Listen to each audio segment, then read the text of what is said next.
Well, Budget 2020 is here, and well, what's better than a budget that is so long? Well, more than a 2-hour speech that was in Lok Sabha, where of course it was clearly that the government had a lot to offer, but it's first time in the history of this that a budget has been so long. But well, let's give an opinion to this. And talking about budget, if we see overall, the budget has been favorable to the rural sector, yes. The budget has been favorable to the agriculture, yes.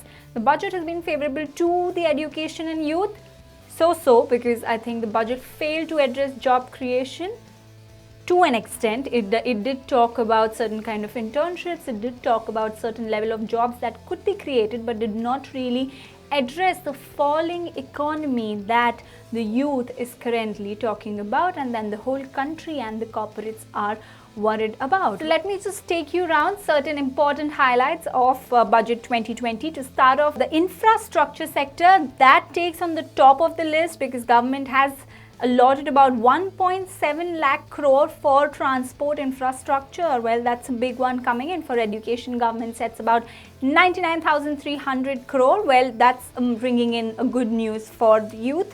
And for healthcare, they are planning to spend about 69,000 crore. For nutrition, 35,600. For Swachh Bharat, 12,300.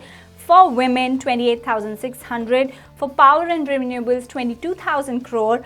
For culture, 3,150 crore. Well, to take you to certain highlights, the best one of course had to be the income tax, which of course matters to you, me and everybody who's been wondering if there would be any kind of rebate.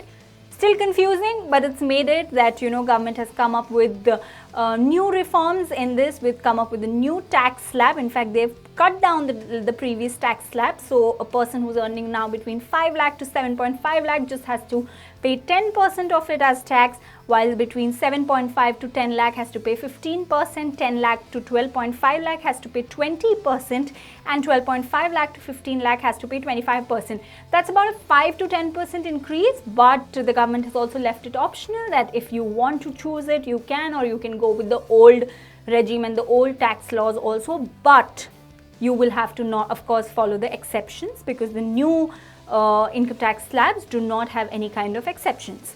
Well, the highlight of course also includes that government has focused a lot on the clean air concept and has said that we aim to have clean and pollution free cities. In fact, on the water and health part, they've also said that they'll be providing 69,000 crore for various health schemes, and for water to provide about 3 lakh crore for water for all cities who have been catering to it, and to come up with certain kind of 100 district program. And in the infrastructure side, well, that's a good news coming in that 100 more airports are to be developed by 2024 under the Udaan scheme. While PM Modi also post budget spoke about this in his speech. And with education, Nirmala Sitharaman mentioned that a new education policy will be announced soon. Well, on agriculture, committed to doubling farmer numbers by 2022. That's likely a good one coming after all that's been happening in the sector.